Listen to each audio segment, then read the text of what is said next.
Keep on the sunny side, always on the sunny side. Keep on the sunny side of life. It will help us every day, it will brighten all the way. If you keep on the sunny side of life.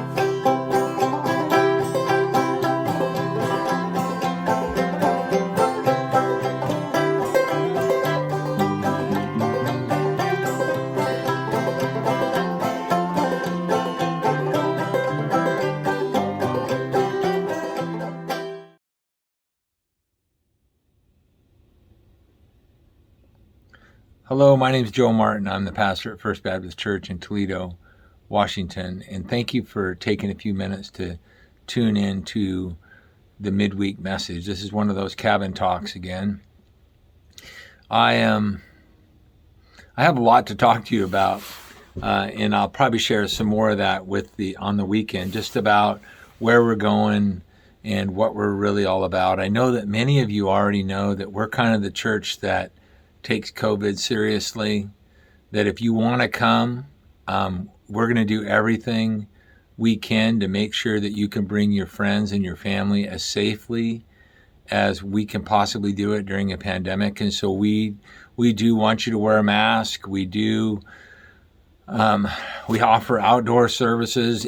Our staff has put together a outdoor service with a tent and with propane heaters and of course, that's kind of what we've been doing all the way through this pandemic. And we want if you know people and you're one of those people that you want to be able to go gather with other believers, but you're concerned about the Delta variant or you're concerned about maybe your underlying health, we want to make that as possible for you as we can. And we're going to continue to do that throughout the rest of this until this is in our memory, because it's not because of the government. It's not because of it has nothing to do with the state mandating anything to us. This has to do with we feel like this is what God wants us to do. Now, you may disagree. You may feel like a different setting is better for you, or you may want to just watch at home because you just hate masks. I get it. But if we're coming to where we're about, you already know this because we've been doing this for so long. I was thinking about this bigger idea because this has been such a tense issue for people. I was thinking about when I was a boy, my family had a cabin about a mile below Spirit Lake, very close to Mount St. Helens. It's now buried under hundreds of feet of debris, and the top of the mountain is on top of it now. But when I was a boy, we used to wander through those old growth forests. And when I was about 10 years old, my older brothers and I were out for just a little walk. We walked up to this beaver pond, this beautiful place where it was kind of an opening in this old growth forest, and the a river, an aquifer, a underground river flowed out of a lava flow, out from underneath it, an old lava flow, and just poured out this beautiful clear water. And they happened to, on that day, they had brought some guns along. They had a 22 at least, and they were just target shooting a little bit, not leaving a mess, but just kids, young men. And I was 10. I was the youngest of a big family. I was the youngest of 6 brothers, and I was the youngest of 5 brothers, I was number 6, and I had 4 sisters, so I came from a big family. And so we were out there, and they were trying out these guns, and I was like just so impressed with the whole experience, and I was impressed with them being older guys, and they were shooting this 22, and it seemed really interesting, and I just wanted to try shooting this gun, and they brushed me off, come on, you're too young or whatever, and I just kept bugging them, and so finally they said okay, but unbeknownst to me, they handed me a 12 gauge shotgun with a hair trigger.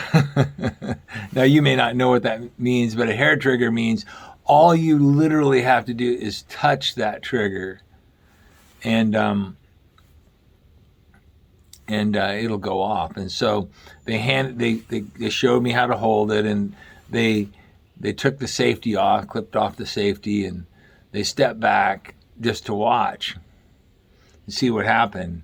And I was, 10 years old, and I was sure I could handle this since I'd seen people shoot guns on TV, of course. I had to know what I was doing. I barely got that barrel up, and just the slightest amount of pressure, it just exploded. It knocked me on my rear end. It really hurt my shoulder because they had failed to tell me to pull the shotgun snugly up to avoid that recoil. Any of you that have shot before have any familiarity with guns, you know exactly what went on here. And of course, they got a big laugh out of it, and I got a lesson out of it. But it was actually a dangerous game to leave a 10-year-old in possession of a hair-triggered weapon. It really was. In retrospect, that wouldn't have been something I think that was a good idea. I felt lately, in talking to many, many of you and many others around, I have felt lately like I'm living in a country filled with 10-year-olds with hair-triggered weapons in their hands.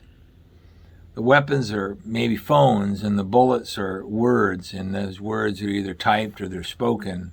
People are just the slightest amount of pressure, and they're ready to go off. Sometimes a weapon is in someone's tongue, exploding with anger or grievance or cruelty, with the slightest amount of provocation, the slightest amount of pressure on them.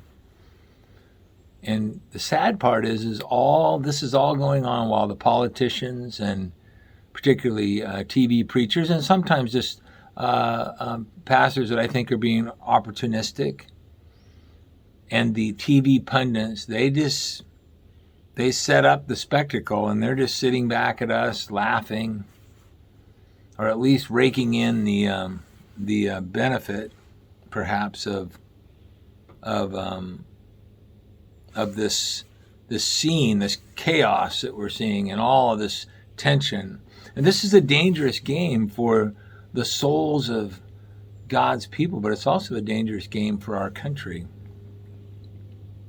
Some people, I read this article, and I was shocked to see it, that there are people that, a pretty good percentage of people that are actually, I don't know if they're advocating, but they expect there to be armed civil war in our country.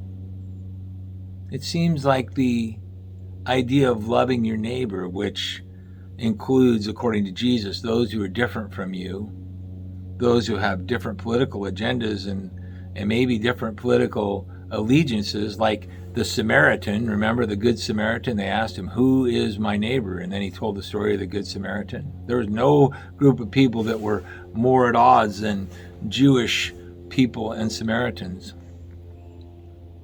It seems like this call to love your neighbor has been forgotten, or maybe more probably just cut out of people's Bible teaching and understanding of late.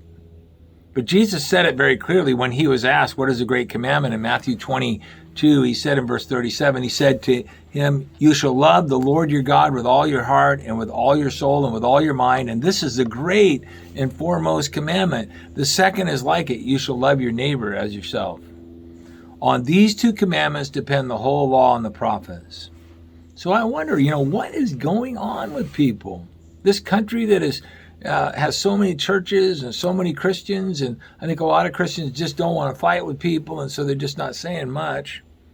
But what is this hateful spirit in churches, sometimes from churches, and this hateful spirit in the land?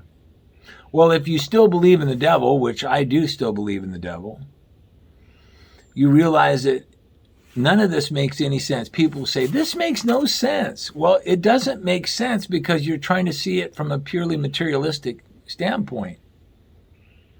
It doesn't make sense because what you're seeing has nothing to do with reason, nothing to do with common sense, nothing to do even really with politics. It's all about anger and rage and pride.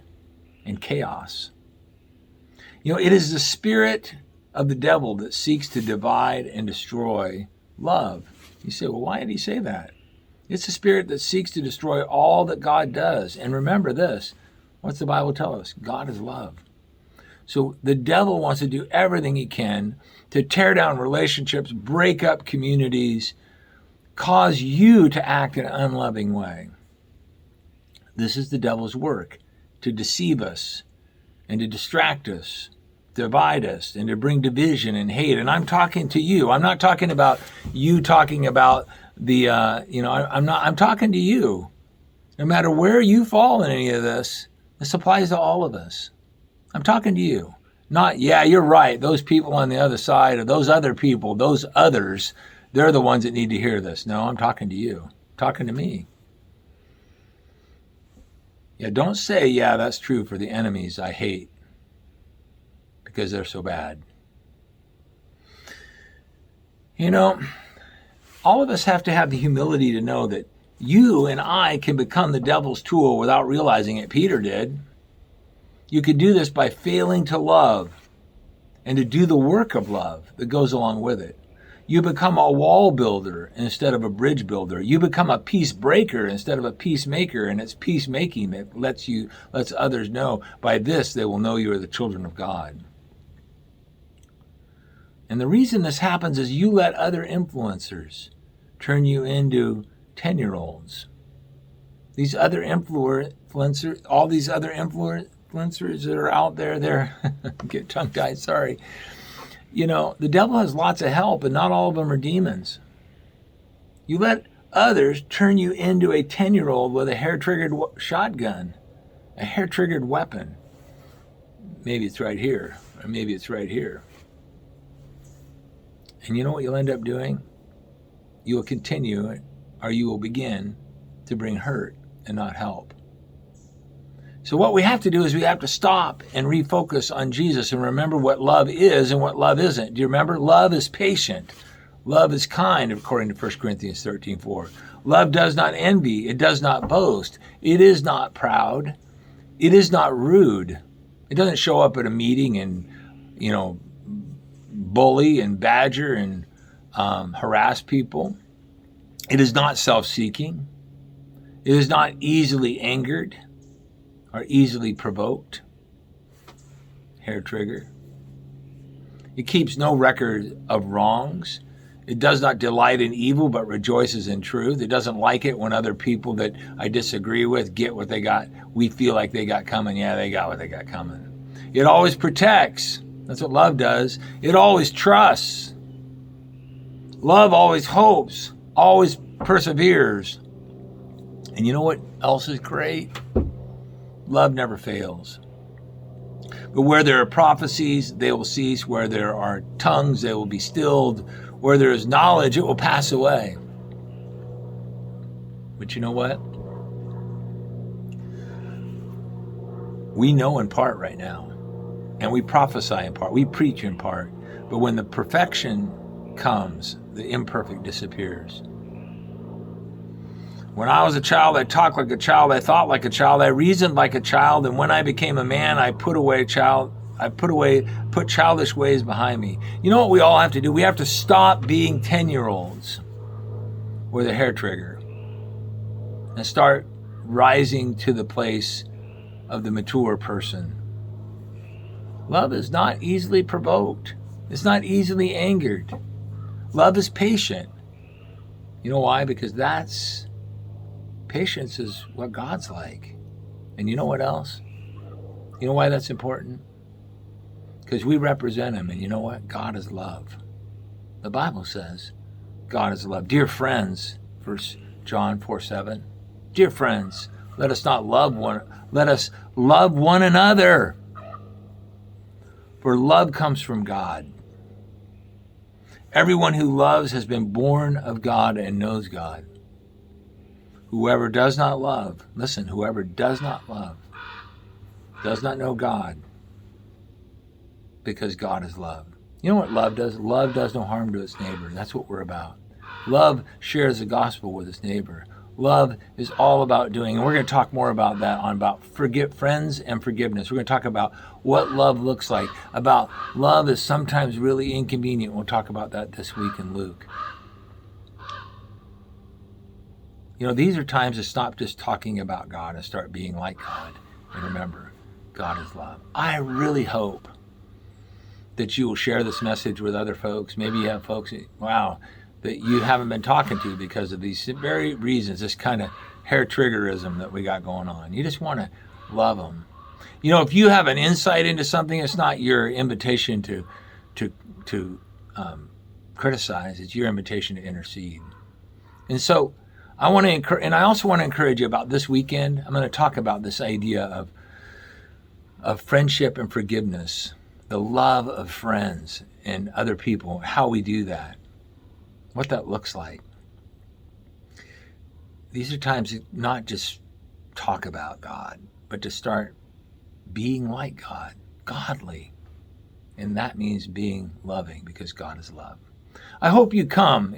I want it to be you to know that we're going to do everything we can to make it as safe a place as you can be. So you can invite your friends that haven't been going. There's literally hundreds and hundreds of people that aren't going to church all over the place because they don't feel like they can go there and anyone will really, take care with their concerns. And so we want to be that. We want to provide that. I'm not judging anybody else or what they're doing. I'm just saying this is what we're doing because this is what God's led us to do. You could try out that 9:30 outdoor service. It's really great. Those heaters are feel like a wood stove out there. So you could come for that. And then the other venues as well. Thank you for watching. Please share this and God bless you. Thank you for your faithfulness to listen. And send me a comment if there's some way I can help you. God bless you.